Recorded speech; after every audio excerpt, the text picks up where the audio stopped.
Hello everyone, this is PNG Tonight. I'm John Eggins. Let's get into it.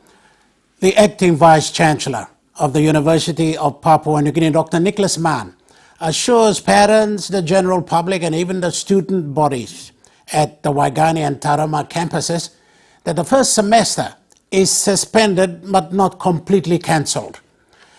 That means a decision could be made any time to save the semester. How that can be done is being discussed by the University Council and administration.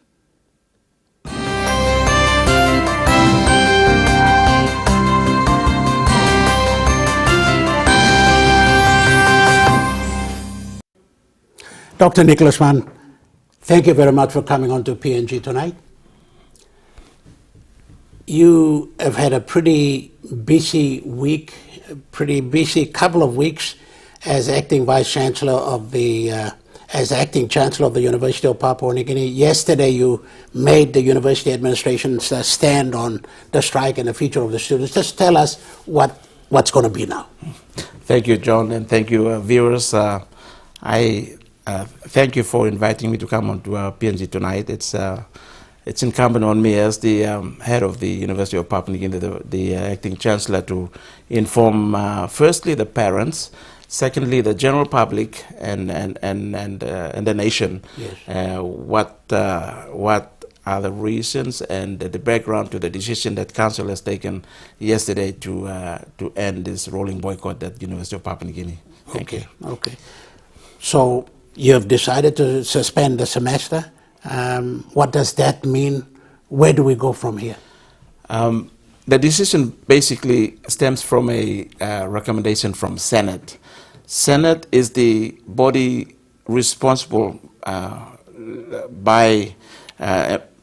responsible for ensuring that academic standard and academic learning is done at the highest And who level. are these people in the Senate? Just go through it briefly. Yeah. Senate, John, is made up of professors and all the heads of the school and the professors and the deans of the school. Okay. So they are the think tank of the knowledge bank at the University of Papua New Guinea. They decide on the academic calendar, they decide on what's taught and what's not taught, okay, how long it's done, and what is a pass grade, what is a fail grade, and all those nitty-gritties. And whether the semester continues or not, and in this case they exactly how valuable is a degree, or how weak is a degree, all right, how relevant it is. That's determined by the Senate, and okay, the Senate makes recommendations and makes strong recommendations to Council, and Council can only throw a Senate decision back by if there's 2/3 majority against the Senate decision. Otherwise, Senate is the authority on academic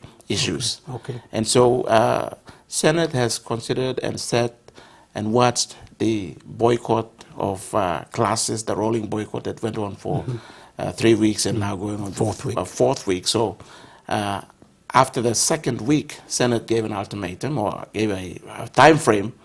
By the 9th of May, get back to class. If not, we will recommend to Council for semester, is it viable? The question was, is the semester one viable or not?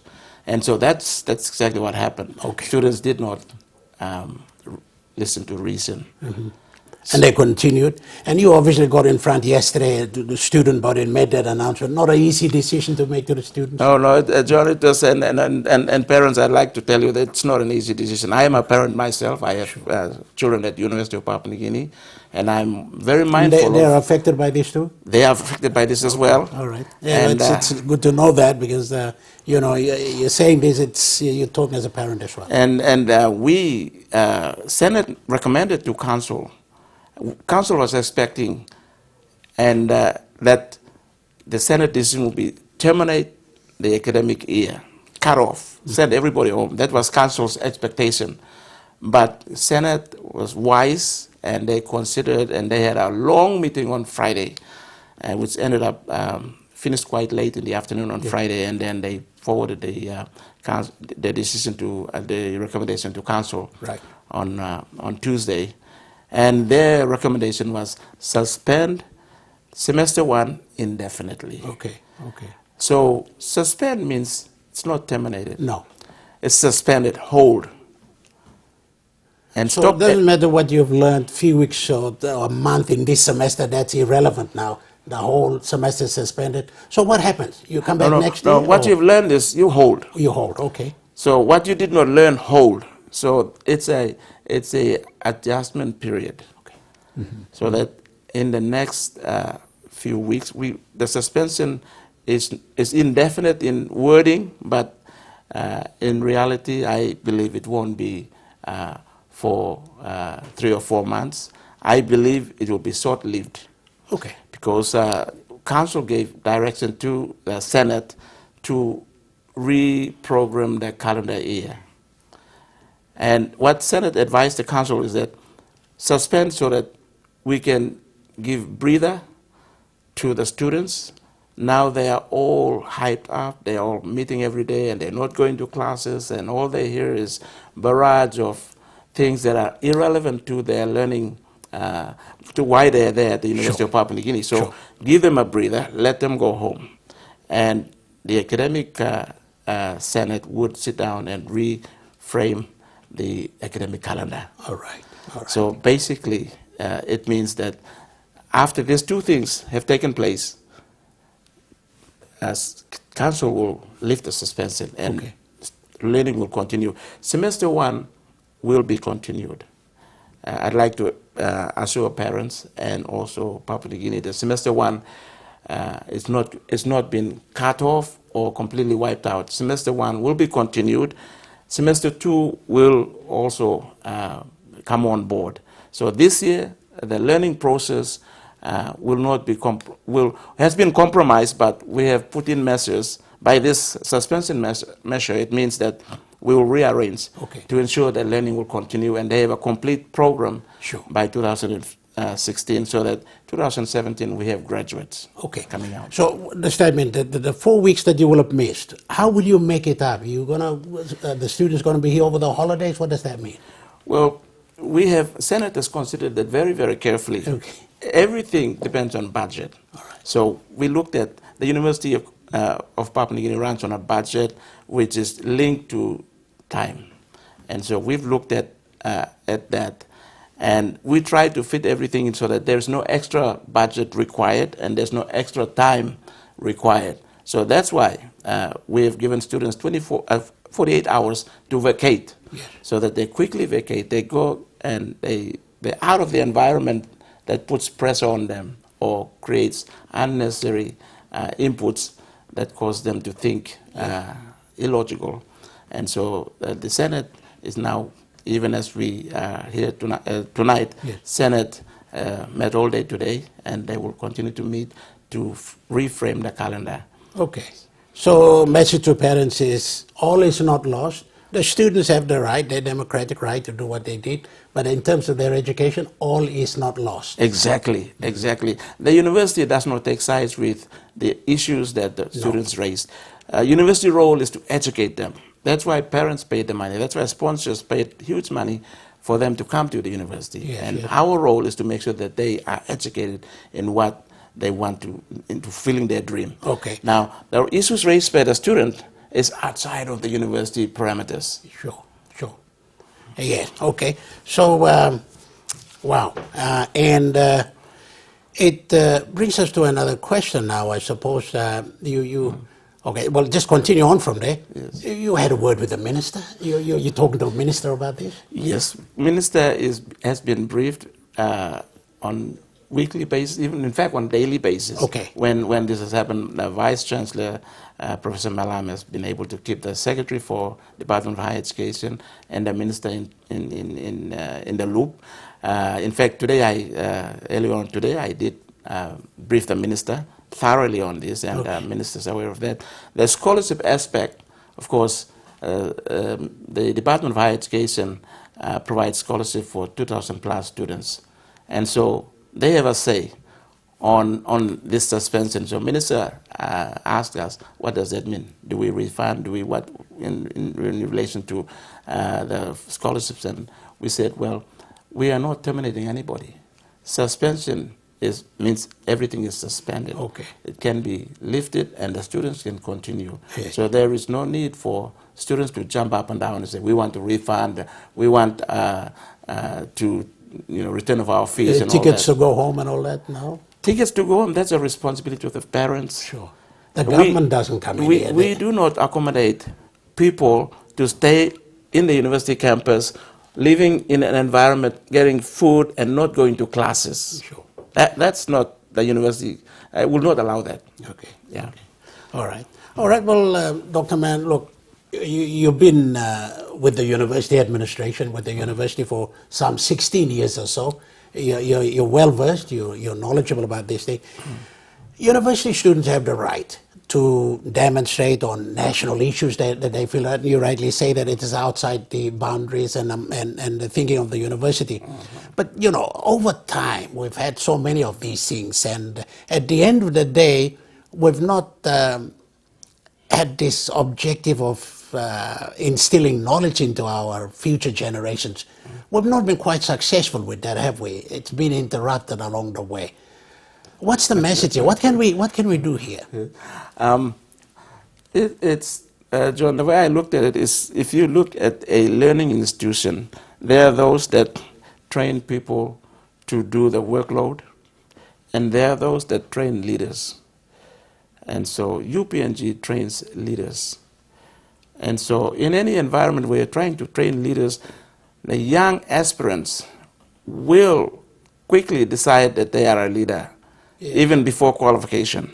Okay. And so this is the trend we see at UPNG. Being the premier university, it will always, student unrest or student raising issues of national concern will always exist, because in the learning process, they're learning about it, the right thing, the right way of doing things.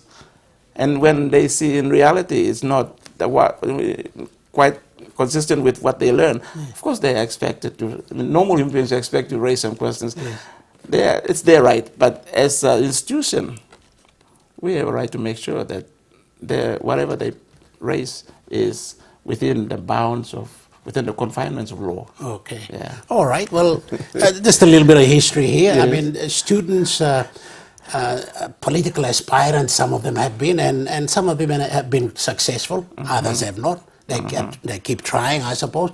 And the late Malibu Balakau, Tom Oga, Gabriel Dosava, Michael Kunjul. He was the president of the National Union of Students, went against Wingti so many times. And then you've got Tom Awasa in Morbi there, and of course the incumbent of the national capital, Paul Parker, was once a student activist.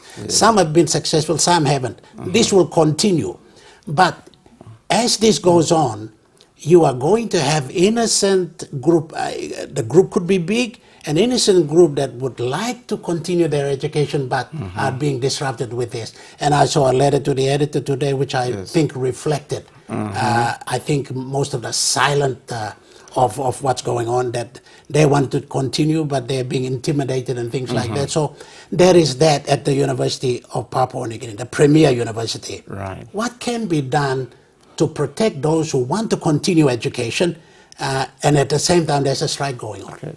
Well, it's a very interesting question. I don't think anybody has an answer, but the university in its wisdom decided to have a relationship with the Indian government, and the Indian president came on the 28th of April, and the council approved the bust of Mahatma Gandhi, the symbol of non-violent protests.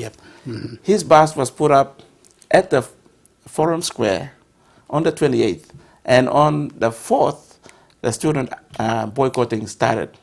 Now, as we speak, the bust is not there. That's one. But the other interesting thing is the boycott went on for 3 weeks, now on to 4, but there's been no violence, no burning of cars, no smashing of. So there is something taking place. Okay. Something is happening. And so I'd like to think that there is a transition taking place. In every learned institution of learning, you can expect the thinking to be developing. And so there is some development going on. And I'd like to think that in one day we'll see University of Papua New Guinea students protesting in the intellectual way, Yes, yes. and not in the physical, violent way. But you will agree, Dr. Mann, that taking down that is not good. No, it's not good. That's